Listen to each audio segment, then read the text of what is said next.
Hey WeirdTouches.com readers and my YouTube channel followers and anyone else who may be watching this video. It's Jordan coming back to you right now, and I have another performance review for you guys, and it's long overdue. The Nike Kobe Mentality 2. Without wasting any more of your time, let's get into the review.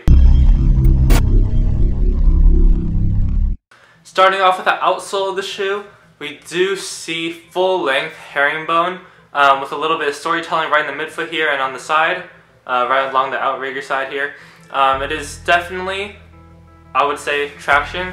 One thing, superb. Like, A1 traction.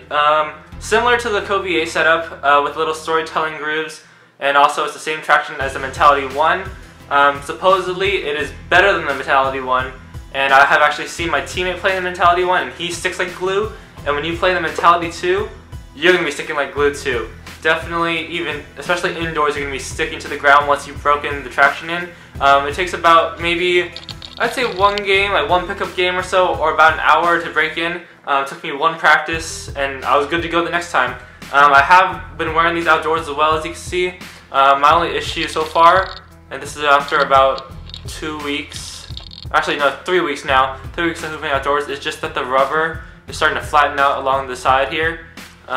This is on the medial side, so the inside, but then everything else is pretty much fine. The grooves itself, they're pretty flat already to begin with.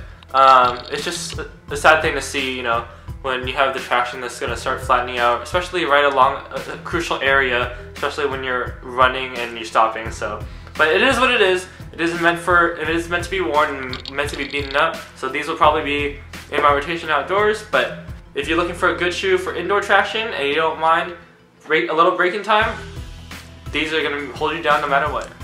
Lunarlon is back in both the Kobe signature line and the takedown line.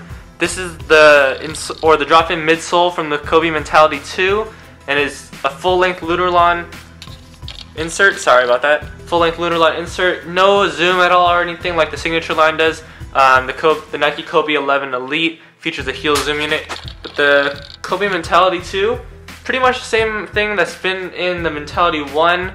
Again, I've never played in that one, so I'm not sure if it's the same exact thing.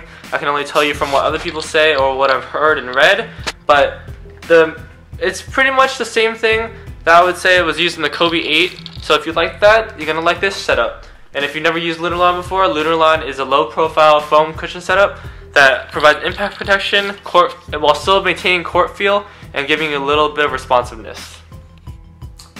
Now the materials along the upper is the main change to the Nike Kobe Mentality 2. The shoes feature a full-length fly-weave upper. Fly-weave is the same material that's used on the upper of the Nike KD8. And if you haven't seen my performance review on that shoe, I'll leave a link in the description box below so you can check that out. And also, fly-weave, don't know if you can hear that, very little fuse. I definitely gotta say, in my initial thoughts, I thought there was a lot of fuse.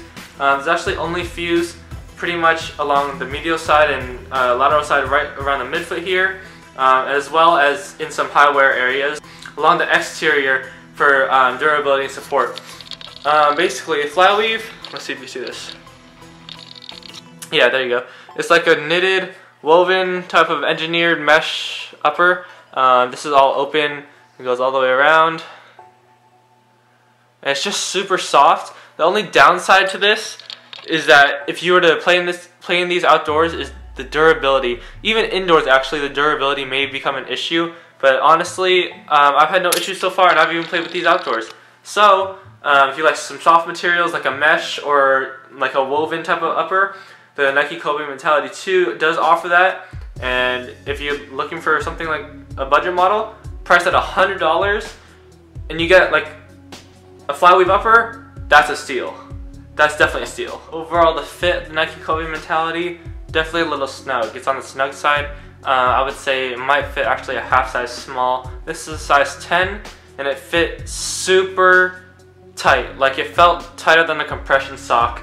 So I would say it would probably fit a half size small. I should have gone to a 10.5 because I ordered these online, couldn't try them out. But it's alright, you know. But definitely, it's on the snug side. If you have a wide foot, you may even have to go up a full size. But if you're a normal person, try them on before you purchase them.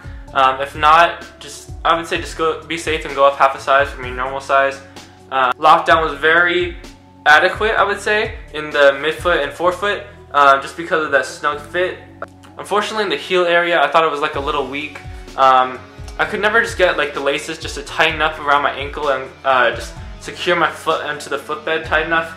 Even after I'd broken them in, it felt like my foot was gonna flop out. But I mean, my foot didn't flop out, so I guess the lockdown's okay. But you know, it's just the mentality of mentality. You get it? All right, I'll stop. The mentality of having your ankle secure. I think that just kind of blew me away. That a shoe like this, it should have allowed me to feel more contained. But I was contained, but I guess not as much as I would have liked. I don't know if that makes sense. Overall, the lockdown, I gotta say, it was pretty adequate. You're not gonna slide out of the materials, or your foot's gonna be contained on the footbed. So without that, let's just get into the final section, support section. Support on the Nike Kobe Mentality 2. Very minimal. You have the flyweave upper, you have an internal heel cup, and you also have a flat base to provide stability. You do not have a shank whatsoever, not external, not internal. You can't have one internal because you have a drop in midsole, and it just doesn't work like that. You could have an external one like the Nike Kobe 8 did, but it's not used here. It's just like a sculpted arch, so you're stable on a flat base. The rest of the support is pretty much coming from the overall fit. Your heel is definitely locked in with the internal heel counter to keep you from shifting side to side when you're making hard stops and cuts. But overall, the support is coming from that fit, so as long as you get the right size, you should be good to go. Alright guys, overall, the Nike Kobe Mentality 2 definitely gets the job done, and it's a pretty good budget model. I gotta say, for $100 I wasn't expecting too much. Definitely exceeded my expectations actually, especially with the drop in midsole and the upper and the traction. I think that's just three categories that are just really huge in my opinion. The support could have been better, but then again, with what you're getting for $100 in the materials and the traction, I think it's just overwhelming, especially if it's just a little, like a little heel slippage, and the materials aren't going to keep your foot contained as much as Fuse. But who cares? I prefer this over the Fuse anyways. So without much more to say, guys, thank you guys for watching. Definitely thumbs up the video. Subscribe to my channel if you're new. Follow me on social media at TheWongKicks on Instagram, and then I'll leave my Twitter in the description box below. You can also follow me on Snapchat. I'll leave that in below as well. And the full written performance review as well as scorecards will be available on weartesters.com. That link will be in the description box as well, actually. And yeah, have a good one, guys. See you next time.